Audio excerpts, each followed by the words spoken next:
ladies and gentlemen, Mr. Walter Matthau. Great men hallow a whole people and lift up all who live in their time. Such a man was General of the Army George Catlett Marshall.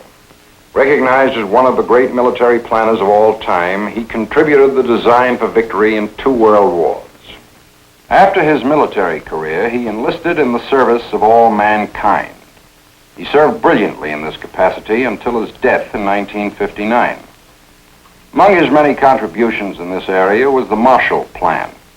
This expression of brotherhood and humanity was the instrument for European post-war recovery. He was a man of honor and of truth, a soldier in the finest sense of that word. Mr. Walter Cronkite, the distinguished commentator, now brings us his story.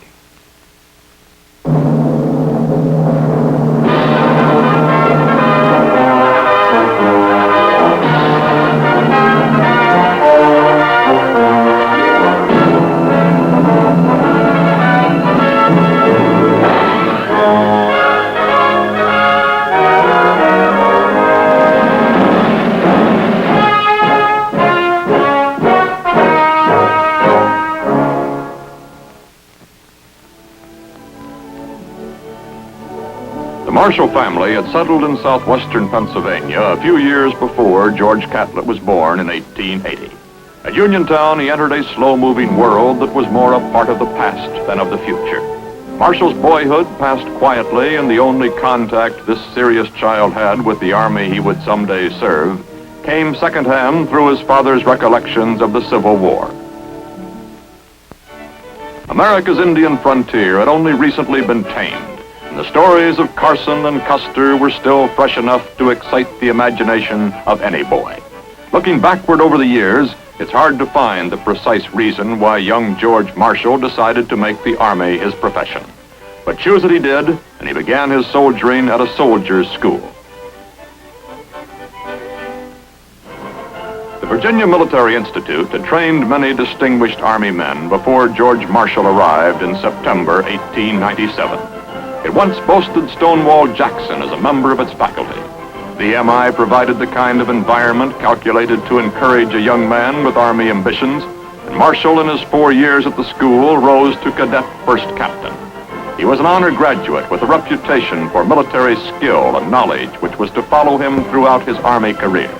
He was a young man with a passion for facts and the ability to apply them imaginatively.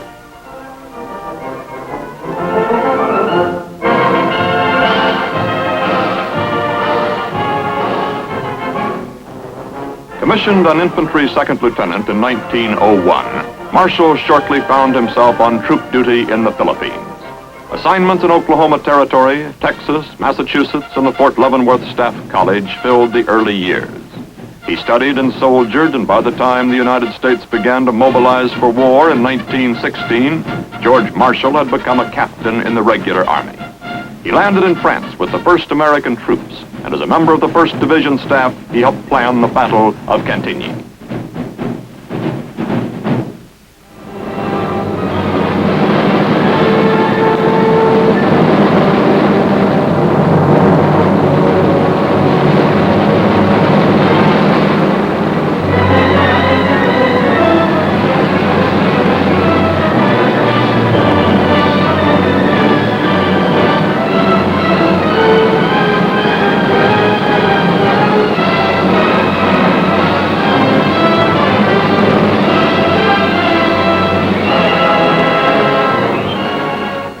Chief of Operations prior to the Meuse-Argonne offensive, Marshall planned the successful movement of almost 1 million troops, which made the great Allied breakthrough possible. Marshall had helped engineer the final victory. Shown here with General Henry Allen, Marshall had risen to full colonel, and his enormous contributions to staff planning were being widely recognized. His work on the Meuse-Argonne offensive brought Pershing's personal commendation. The man who designed the Meuse-Argonne victory takes a moment to pose with other staff officers in France. His reputation for brilliance distinguished him among his staff colleagues. Marshall emerged from World War I as one of the most promising young officers in the Army.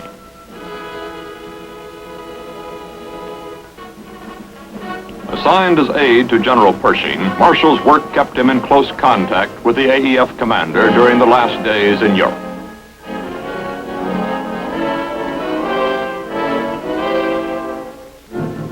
On a post-war battlefield tour, Marshall calls one officer's attention to the cameraman. Signal Corps photographers covering Pershing's activities little realized that the lean young colonel at his side would someday be as newsworthy a figure as the illustrious Blackjack Pershing. In the late summer of 1919, General Pershing bid farewell to France and boarded the Leviathan for America. With him went Colonel George Marshall, proud of the reputation he had acquired as a military planning brain, disappointed in the fact that he had been considered too valuable to spare for the combat command he coveted. Pershing recommended Marshall's promotion to brigadier, but the war's end prevented it. The two things most important to a professional soldier's career, command and promotion, had been denied Marshall, either through unfortunate timing or because the talents he possessed were considered too precious to squander on the battlefield.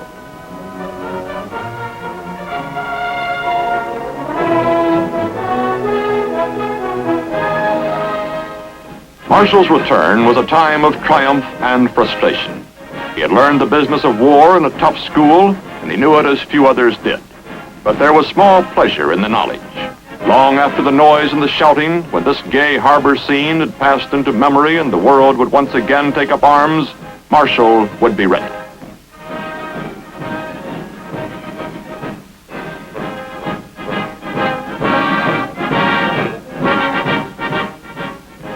But as the Leviathan docked in New York, he was still an obscure staff officer with a cinder in his eye.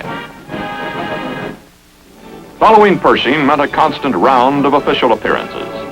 These were the years when American defense policies affecting the future security of the nation were being decided. The post-war role of the Army was debated by both military and political leaders. Pershing believed in a tight, hard, professional force backed by a large citizen army. In Marshall, he found an enthusiastic supporter.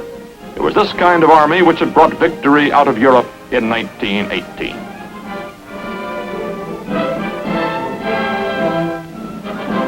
As a member of Pershing's Washington staff, Marshall devoted much effort during the next 4 years toward a realization of the citizen army goal.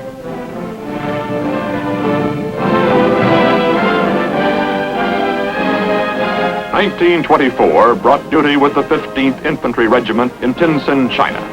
With the commanding officer of the 15th, Colonel Newell, Marshall posed for a rare picture in mufti. This was his first actual troop assignment in almost 10 years. The 15th Infantry was operating well enough when Marshall joined it as executive officer. But by the time he left, it had become a crack outfit. In the middle 20s, China was fragmented by civil war and revolution, and the private armies of Chinese warlords fought in all parts of the land for national advantage. The mission of the 15th Infantry was to help protect both American trading concessions and American lives. It was a tense but quiet assignment for Marshall, and before he finished his tour, the 15th had acquired a reputation for smart appearance and snappy precision. It could outperform and outshine every other garrison regiment in Tientsin.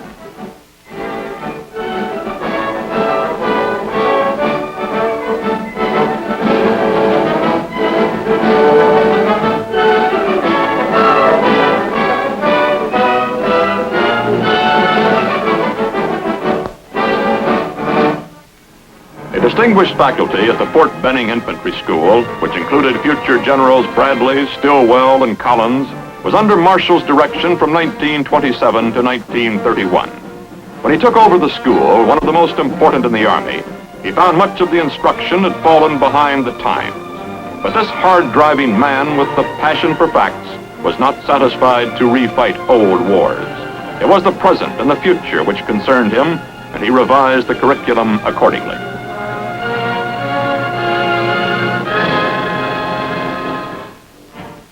During the 30s, the world caught fire, ignited by a handful of global arsonists who enjoyed their work. Germany threatened to even the score for her defeat in 1918. On the other side of the world, the Japanese were introducing their neighbors to their own brand of arson. China felt the brutal aggression directed by the Japanese warlords. The Japanese onslaught of China carried out the ambitions and aspirations of a nation bent on territorial conquest.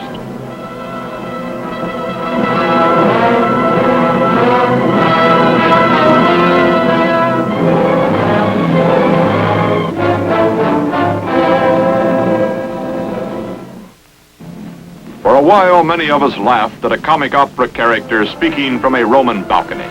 But his intended victims in Ethiopia did not laugh. They were a proud and fierce people determined to resist the Italian dictator's aggression. Benito Mussolini invaded the tiny African kingdom anyway, and another piece of earth caught fire.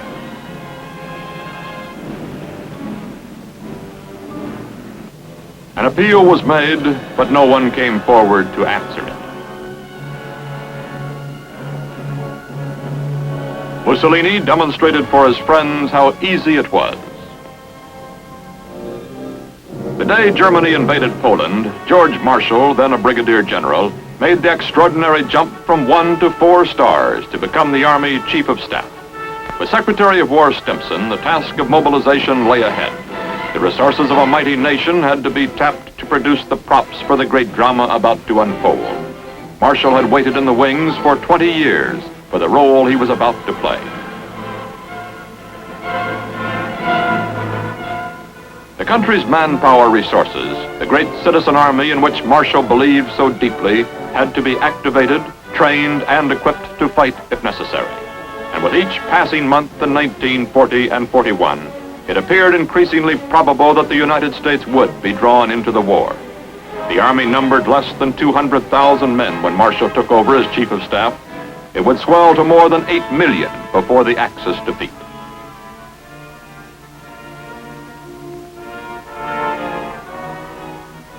The accumulated experience from the early days in the Philippines, Cantigny, and the Meuse-Argonne, from the staff work with Pershing and the seasoning in China, from Fort Benning to the National Guard and the CCC during the Depression. The sum total was imaginatively applied by George Marshall in directing the American Army during the war. It was as if every single year of his career in some way related to the monumental task he undertook. The American military buildup was just beginning to gain momentum when the Japanese attacked Pearl Harbor. At an inspection of the Army's new airborne troops at Fort Bragg in 1942, Marshall gets a close-up view of the citizen soldier at work.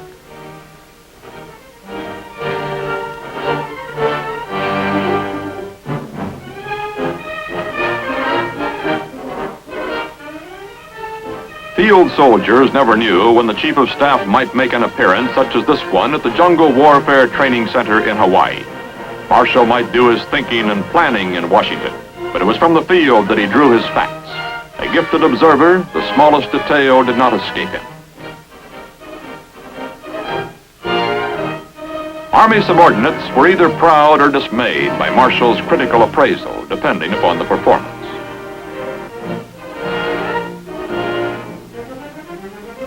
Jungle training was a new experience for American troops, but it was clear from the beginning that in order to win the war in the Pacific, our soldiers had to beat the Japanese at their own game.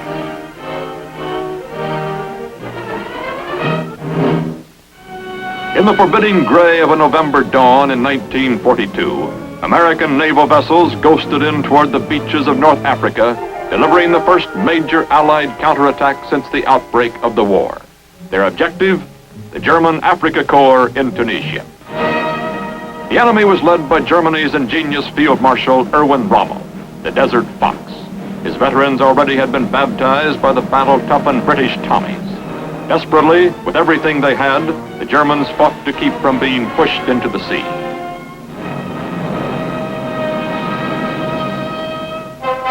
When the Allied military advisors convened at Casablanca in January 1943, the North African campaign had become tough and bitter, but the achievement of a unified Allied command was part of the ultimate victory. Marshall had worked tirelessly to achieve a smooth-running command organization at the highest American level. He held the President's trust and regard, and was consulted on every critical decision affecting the conduct of the war. Marshall's diplomatic skill helped reconcile many opposing points of view with British leaders during the Casablanca Conference. From the North African meetings came the Allied decision to bomb Germany around the clock. American B-17s helped carry the war to the German backyard.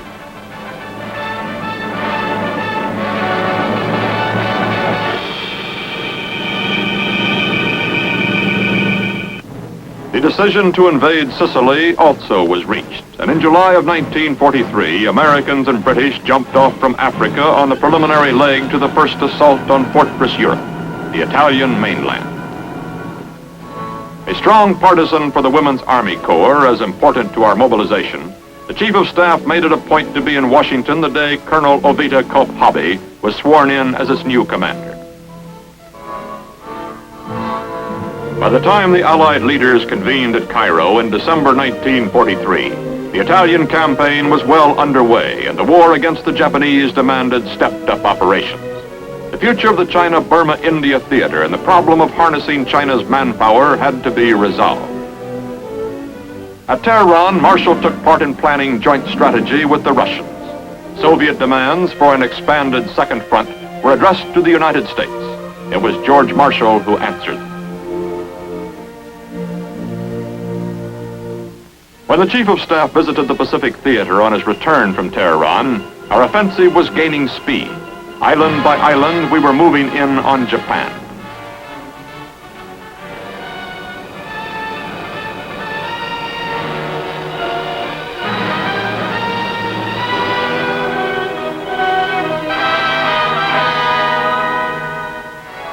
At Goodenough Island in 1944, Marshall listened to a first-hand report on the successful operations in the Gilbert Islands and the planned invasion of the Marshalls.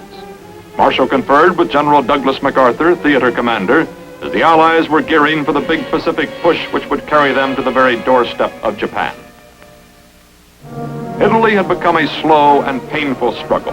The road to Rome was a long one, and for Marshall and his wife, one of extreme personal anxiety.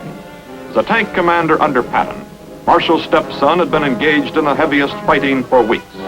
When the Americans finally broke through the lines of a stubborn enemy, the young officer fought his last fight. For General Marshall, the war had turned into a personal tragedy.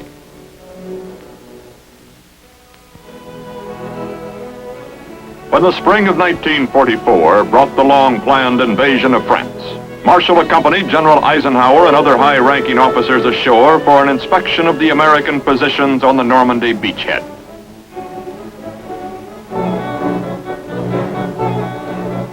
"15 stars fill this corporal's jeep as Admiral King and Generals Marshall, Bradley, and Eisenhower ride out to survey the battle damage.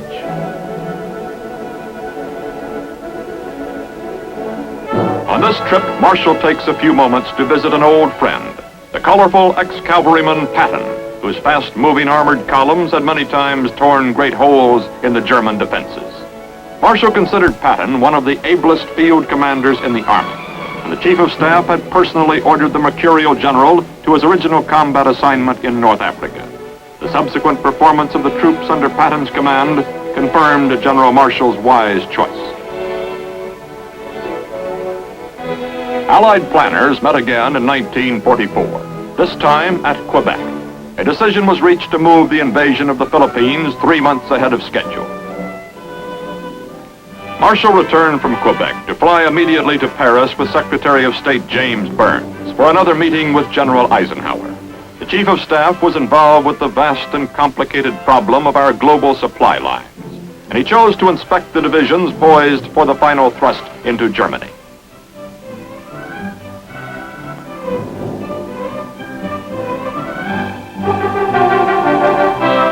A minor slack in the line of supply at this moment could cause a major military disaster, and Marshall knew all these facts at both ends of the line. The price of victory was far too high to risk delay.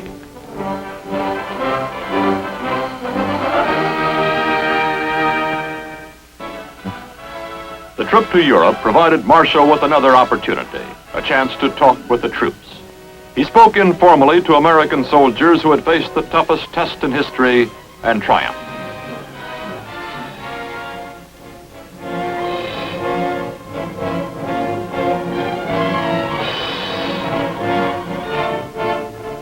Marshall inspected their positions within range of the enemy. his last close look before the Axis collapsed. World War II ended with the final capitulation of Japan.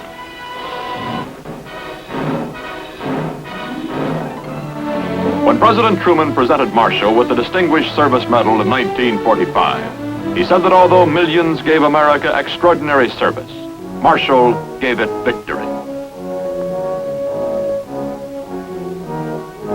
1945 also saw Marshall dispatched to China as the president's special representative to negotiate a truce between Chiang Kai-shek and the Communists.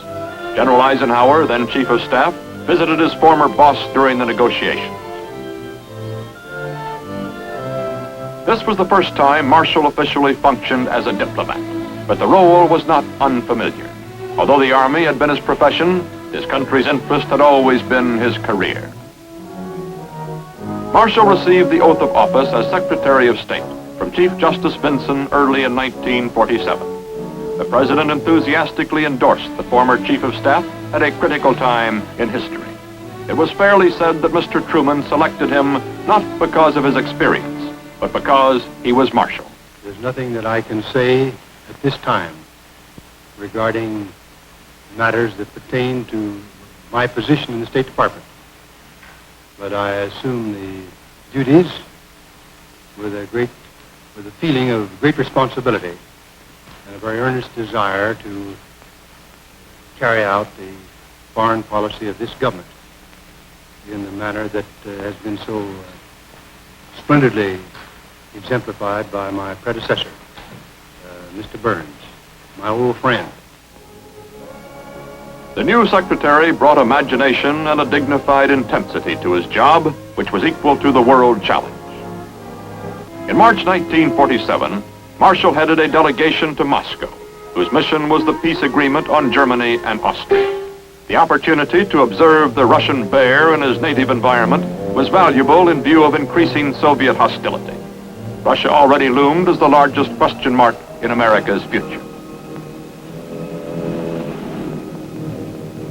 The desperate economic plight of Europe drew Marshall's whole attention upon his return, and his recommendations were presented to the Congress.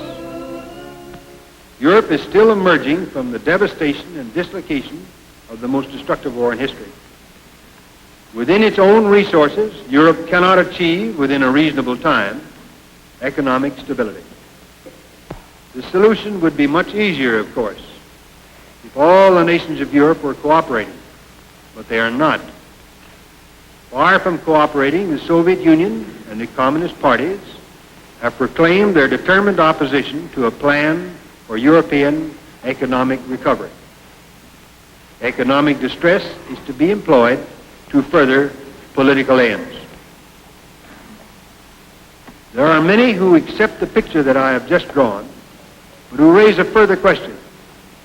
Why must the United States carry so great a load in helping Europe? The answer is simple. The United States is the only country in the world today which has the economic power and productivity to furnish the needed assistance.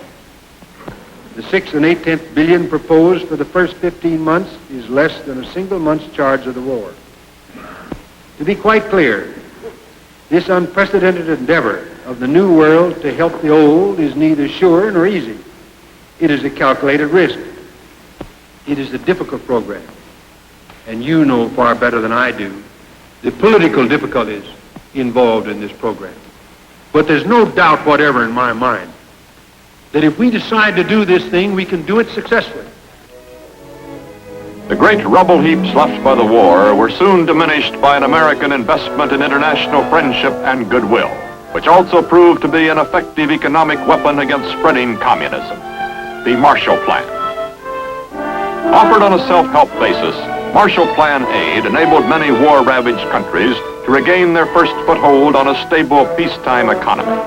Trade and production were stimulated, and communist plans which were dependent upon poverty and despair for their success were thwarted in many parts of the world. George Marshall resigned as Secretary of State in January 1949, intending to relax for the first time in almost 50 years.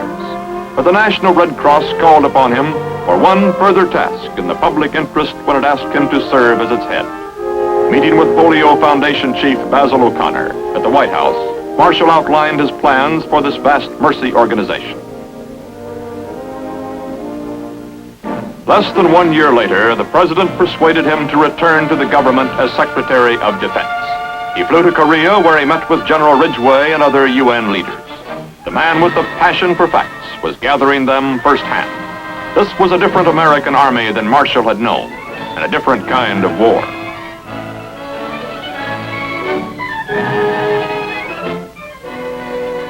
The citizen soldier did the fighting in Korea, but this time under a UN banner and for a limited objective.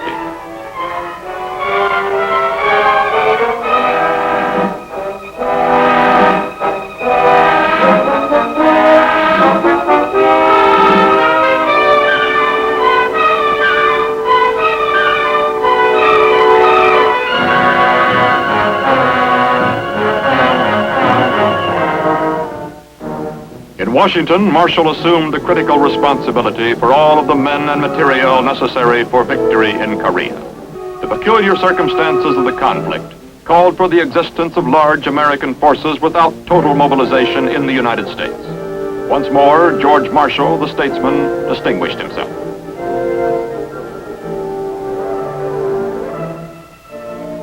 Relaxation was rare for the busy cabinet member, but to the delight of a pretty queen, he did manage to officiate at the Shenandoah Apple Blossom Festival in 1951.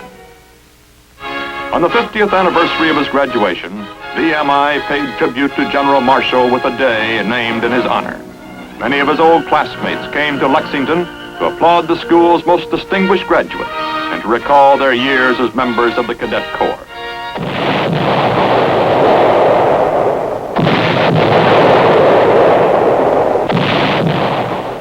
After a howitzer salute to this soldier statesman, the entire body of cadets stood at attention while Marshall was awarded Virginia's Distinguished Service Medal by Governor John Battle.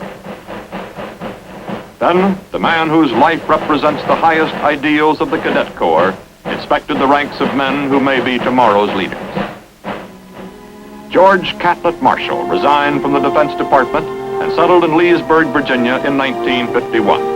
His public service spanned a critical half-century for our country, placing him in the ranks of great American patriots.